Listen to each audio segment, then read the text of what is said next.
Come on, everybody. You are on the channel for English for Biology majors, which is brought to you by Tzu University's Susan Ye. We hope after you learn this class, you will think biology is fun and to read biology book is piece of cake. Let's go, yay! Hello everyone. Today we are going to finish the last part of lesson 16. But first, let's review what we've learned last time. For condition, we have IA, ISM, and the SIS, these three suffixes to use. When we want to talk about process, we can add OSIS and the IASIS at the end of our word. When we are going to describe things that are produced by something, we can use the suffix genus, Genous. For producing, we have these suffixes facient, Facient, ferrous, Ferous, genic, Genic, and the genus, Genous. Now let's finish the last part of lesson 16. For production, this is none. We have this suffix, genesis, Genesis. Let's see our example. Our example is gluconeogenesis. Gluconeogenesis, as shown in this figure, is the formation of glucose from molecules that are not carbohydrate, as from amino acid like phenylalanine, tyrosine, tryptophan, isoleucine, alanine, glycine, threonine, or lactate, which is not shown here, and the glycerol portion of fat, which after it's degraded, it will enter the gluconeogenesis.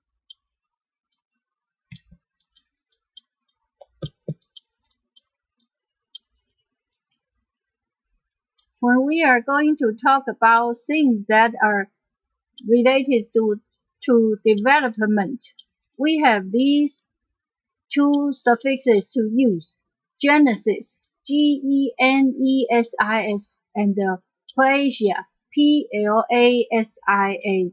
Let's see our example. Embryogenesis. Embryogenesis is the process by which an embryo is formed and developed. After fertilization, the zygote will start mitosis from 2 cell to 4 cell to 8 and then 16 and then 32 cells, and then finally an embryo and a fetus. That's the embryogenesis. And for plasia, our example is hyperplasia.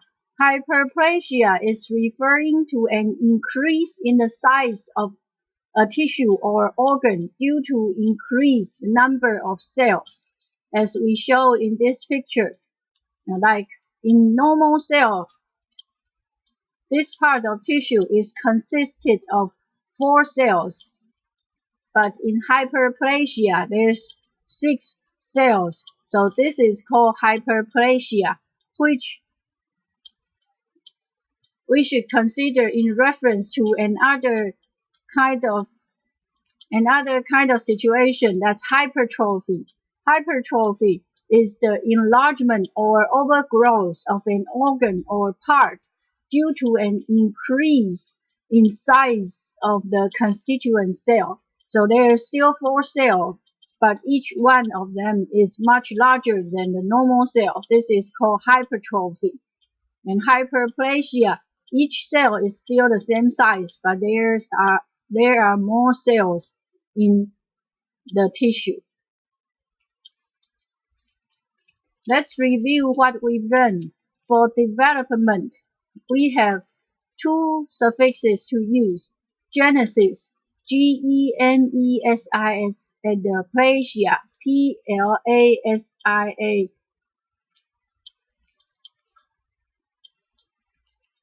And for receptor, we have a suffix to use. That's ceptor, septor. And our example is proprioceptor. Proprioceptor. What is a proprioceptor? Proprioceptor is a nerve ending that functions as a sensory receptor in muscles, tendons, joints, and the inner ear. And they respond to movement and position, so we can do acrobat without losing our balance. These proprioceptors give information concerning movement and position of the body. And actually we don't regularly use the suffix septor. Instead, we often add a prefix together with this receptor, together with the word receptor, to describe this is a receptor for something, like chemoreceptor. Chemoreceptor is those are sense organ or one of the cell in the organ that can respond to a chemical stimulus, like smell and taste. And it is sometimes called chemosensor. And then we have mechanoreceptor. Mechanoreceptor is receptor that sense and responds to movement, tension, and pressure. And also, we have photoreceptor. Photoreceptor is a specialized neuron that are able to detect and react to light. And thermoreceptor is nerve cells that is sensitive to change in temperature, so we can feel hot or cold.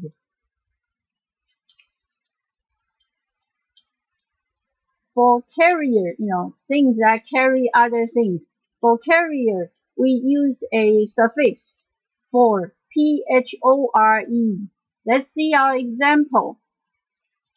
Gametophore. Gametophore, as shown in this picture, is the bearers of 6 organs in sperm. This is the gametophore of sperm, and it will grow gametophyte from the top of it. There's one more example, and which is really important for all of us, for all of us that are biology majors, is the electrophoresis. Electrophoresis is the migration of electrically charged molecule, maybe it's protein or DNA or RNA, through a medium under the influence of an electric field. One side is negatively charged and then the other side is positively charged. So the molecule will being dragged by the electric field, and then the bigger one runs slower and the smaller one runs faster, so we can separate those molecules by size. And like the DNA or RNA electrophoresis, we run it in agarose gel. Next, for science and or study, we use this suffix logy. Let's see our example for logy. Everybody should be really familiar with this one. Biology. Biology, also called 生物学 in Chinese, which is the science that deals with the phenomenon of life and living organisms in general. And then we have physiology, that's called 生理学. It's the science of the function of the living organisms and its parts, and of the physical and chemical factors and the processes involved. And then pharmacology, which is called 药理学. It's the science that deals with the origin, nature, chemistry, effect, and uses of drugs. And then cardiology, 心脏学, it's the study of the heart and its functions. And then neurology, 神经学, is the medical specialty that deals with the nervous system, both normal and disease. And then theology, 神学, the study of religious faith, practice, and experience, the study of God and God's relation to the world. Then pathology, 病理学, the branch of medicine that studies the essential nature of disease, especially the structural, biochemical, and the functional changes in the cells, tissues, and organs of the body that cause or are caused by disease. And then sociology, 社会学, the study of society, social institution, and the social relationships. Nephrology, 肾脏学, which is the study of the kidney, including kidneys anatomy, physiology, pathology, and pathophysiology. And then the last one, radiology, 放射医学. Radiology is the branch of the health sciences concerned with radioactive substances and radiant energy, and with the diagnosis and the treatment of disease by means of both ionizing and non-ionizing radiation.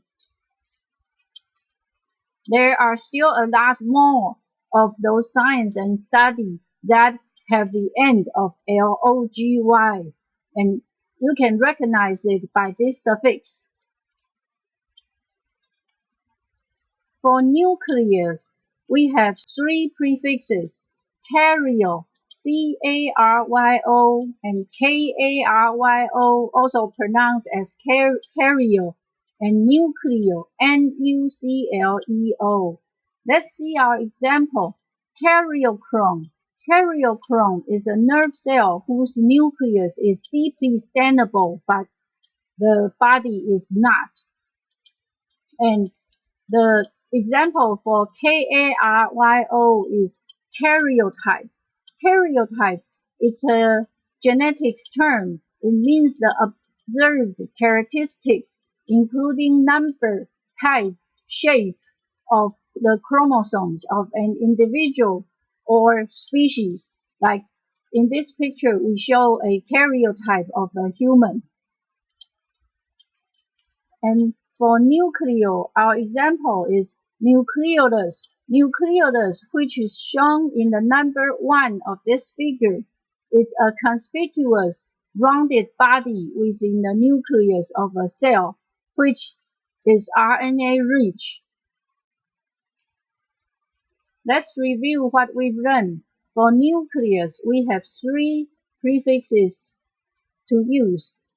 Karyo, C-A-R-Y-O, and K-A-R-Y-O, and nucleo, N-U-C-L-E-O. For gene, we have one prefix to use, geno, G-E-N-O. Our example is genome. Genome is the complete genetic information, either DNA or, in some viruses, RNA of an organism is called a genome. Then, one more example is genotype. Genotype is the combination of alleles situated or corresponding chromosomes that determine a special trait of an individual, such as uppercase A or capital A and uppercase A or uppercase A and the lowercase a. These are called genotype. And the opposite of geno is pheno, P-H-E-N-O, which means show. And our example for pheno is phenotype. Phenotype in genetics is the appearance of an organism based on multifactorial combination of genetic traits and environmental factors, especially used in pedigrees. Whether this person is uppercase A or uppercase lowercase a, we will not tell from his phenotype. The phenotype looks all the same. It just shows that this person has one gene that's in uppercase, but we don't know whether both of the genes are uppercase or there's uppercase and lowercase. Now we finished lesson 16. Let's review what we learned this time. For production, we have genesis, G-E-N-E-S-I-S to use. And for development, we have genesis and plasia, P-L-A-S-I-A. For receptor, we have the suffix ceptor to use, and we can also use receptor directly. For carrier, we have this suffix for, P-H-O-R-E. And for science and study, we have L-O-G-Y, this suffix to use. For nucleus, we have karyo, C-A-R-Y-O, and the K-A-R-Y-O, and the nucleo, N-U-C-L-E-O. For gene, we have geno, G-E-N-O. And for show, we have pheno, P-H-E-N-O. Genotype and phenotype are either side of the coin. Now we finish the last part of lesson 16. Next time when we come back, we will move to lesson 17. And today we will also give everybody the quiz for lesson 16. See ya! English for Biology Major is brought to you by TCU's English for Biology Major course team. If you have any questions, don't forget to visit our FB fans page.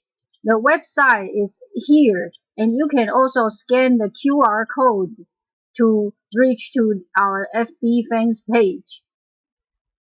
This course is sponsored by Centers for Faculty Development and Instructional Resources of TCU.